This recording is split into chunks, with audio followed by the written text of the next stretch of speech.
So, dear blah, I think we all know an accident, and there's going to be a bit of narration, I suppose. I'll probably separate this into a separate episode even if I wanted to, but I want to, but I don't know, I'll consider it. Maybe I'll just edit it out. So, dear blah, Jane Doe, John Smith, I'm just using clinical names.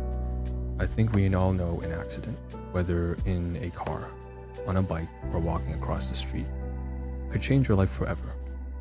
But we never really think it's going to happen to us. Unfortunately, it happened to me.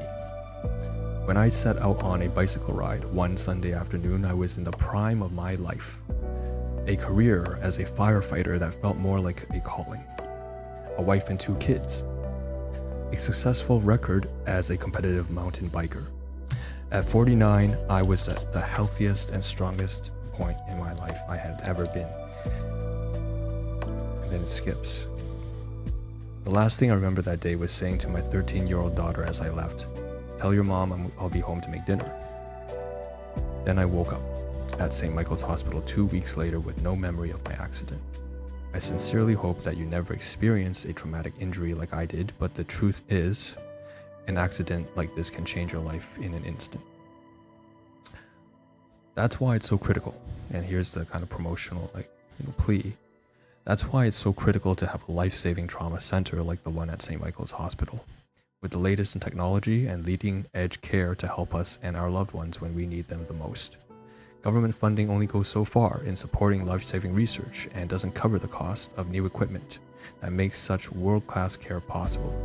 That's why I hope you'll join me in supporting St. Michael's Hospital with a donation of $50, $75, or $100 or any amount you can comfortably afford today. Honestly, that's a bit of I don't know if people would be willing. I'm breaking the fourth wall here a bit. I should stop. I still don't remember wobbling, and I'm practicing storytelling narration.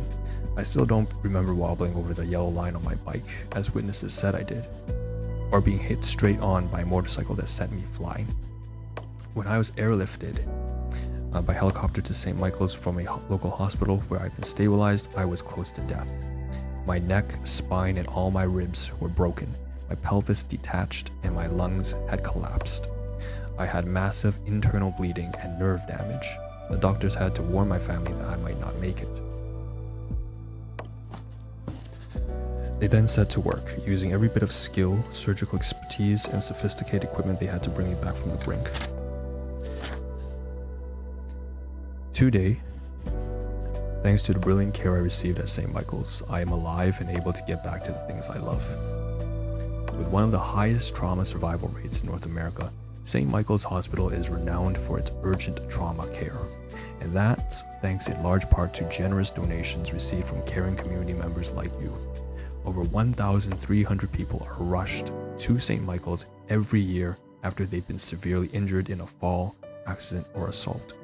They treat more spinal cord injuries than any other hospital in Canada and are global experts in fixing multiple broken ribs. Over 3 surgeries, the doctors pieced my pelvis back together, I didn't even know that was possible, and reattached it to my spine. They fixed my broken neck, repaired my broken ribs, and stitched up the laceration that stretched from my forehead to the back of my head. Unfortunately, I suffered massive nerve damage to my left leg, my back, and my buttocks, and as well as traumatic brain injury. That means I have to live with a catheter and a colostomy bag. I think I butchered that pronunciation, but whatever. And although I can walk with a limp and even ride my new electric assist bike, I cannot work. And that's pretty damning, for someone, I'm pretty sure he wanted to contribute more to. The early days of my recovery were particularly hard. It was both mentally and physically challenging to adjust. I had to deal with the loss of my career, strengthen my body, and rely on others more than ever before. I'm so thankful for the support of the trauma recovery group MyBEST, BEST, Beyond Surviving to Thriving at St. Michael's, who helped me regain my independence. The program is the first of its kind in Canada and has been vital in healing beyond my physical injuries. And this part is in bold.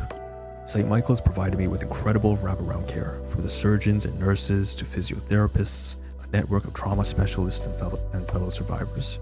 I quite literally would not be here today with all their incredible, compassionate care. Despite everything that has happened, I'm so grateful to be alive. I'm incredibly grateful to and thankful to the staff at St. Michael Hospital for their expertise and determination to save me. I'm also humbled by the generosity of all the people in our community who had made donations that helped purchase the equipment and train the experts who gave me a second chance at life. We are so lucky to have a place like St. Michael's Hospital in our backyard. I believe it's our responsibility to make sure our hospital has the best team, technology, and treatments so they can continue to be there when it matters most. For the future health of you and your loved ones and your own peace of mind, please consider sending a donation to St. Michael's Hospital Foundation today. Signed, sincerely, JL. I'm not going to say the full name, but the initials at least. And again, I consider this to be public information because he's sending this to a variety of anyone who's basically attending St. Michael's going to receive this. Grateful patient JL. P.S. I have experienced firsthand the extraordinary level of compassionate world-leading care provided at St. Michael's Hospital. I urge you to take a moment today to send a gift that will help ensure St. Michael's has the equipment and resources it needs to be ready when you need them the most. So that's the letter.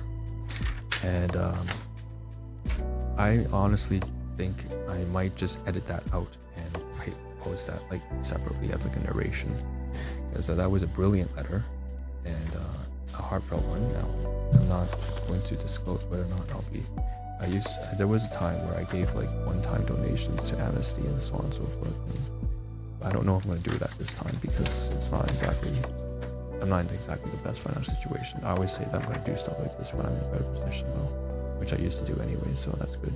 But I felt that's a great letter, great prose and a great message, and just maybe I'm going to edit that out from this episode and probably post it separately as another one, I think.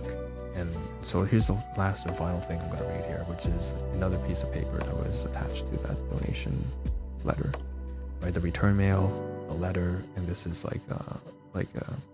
this is St. Michael's trying to promote themselves here, right? So it's a slip here. On the back is the return letter, and so a track record of world-class care. With the help of our community of donors, St. Michael's Hospital is a powerhouse of research and patient care. Our hospital is known for its world-class specialty programs, compassionate healthcare teams, and cutting-edge care. When you give to St. Michael's Hospital, you're investing in excellence, innovation, and equity for you, your family, and the people of Toronto. Cardiac care, and so then there's this diagram here, if you can see right now. I'm going to try to show it, but the contrast must be really high, so you can barely make it out. There you go. You can see that now, right? So it's a great infographic. Well, kudos to the GFX or visual. Sorry, my hand's stuck. I'm wearing too much for this warm day. What do you call those? The graphic arts. Yeah, visual graphic arts specialists. Anyways, cardiac care, multiple sclerosis, trauma and critical care, and neurosurgery are the four headers here. So cardiac care. Our cardiac team has a history of pioneering life-saving heart procedures, led by surgical innovation and expertise. St. Michael's is showing the world how to heal the heart using innovative, minimally invasive techniques.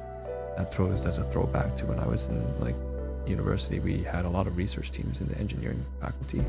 A lot of groups would go out there and pitch their own graduating research project, which isn't a research project. It was actually a startup pitch. It was entrepreneurship, because I went to a university that is well known for co-op education and cooperative co-op education programs. So they would go for 10 years. They would go for not 10 years. They go for internships and 4 or 5 different rotations, different companies, and work there. And then when they are about to graduate in engineering, whether it's biomedical engineering or civil engineering or geomechanical or whatever, the newest program they had there was quantum mechanical